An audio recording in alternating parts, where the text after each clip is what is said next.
man walked into the bar like he owned the place. Sharp haircut, expensive shoes, loud voice, and women noticed him for a moment. But as he moved from one conversation to the next, something kept happening. Smiles faded, laughs got quieter, and slowly, women started pulling back.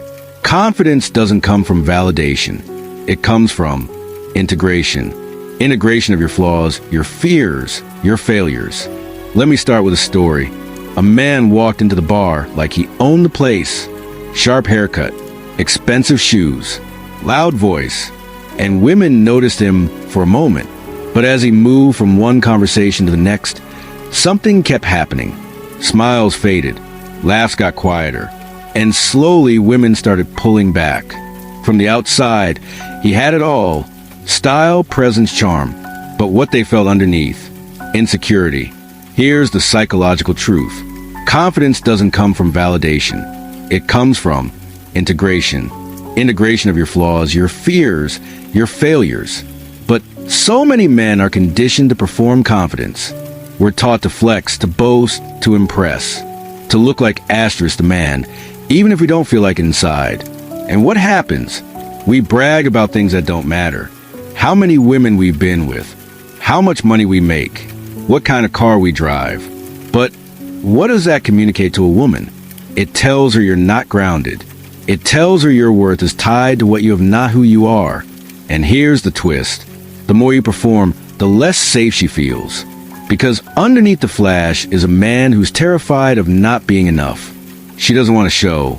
She wants presence. She wants stillness. She wants the man who can sit in silence and not squirm. The man who can say, "I don't know," and not shrink. So let me ask you this. When was the last time you were fully yourself, without trying to impress? Because the moment you drop the performance, that's when real attraction begins.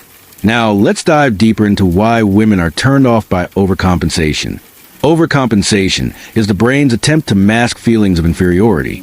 Women, especially emotionally intelligent women, can feel this dissonance. It's not always conscious. It's instinctual. They feel the misalignment between what you're saying and who you really are. And misalignment? That kills attraction faster than anything. So what can you do? Stop trying to be liked. Start being real. Don't chase admiration, build connection. Share your story, not your status. Remember, the loudest man in the room is usually the weakest.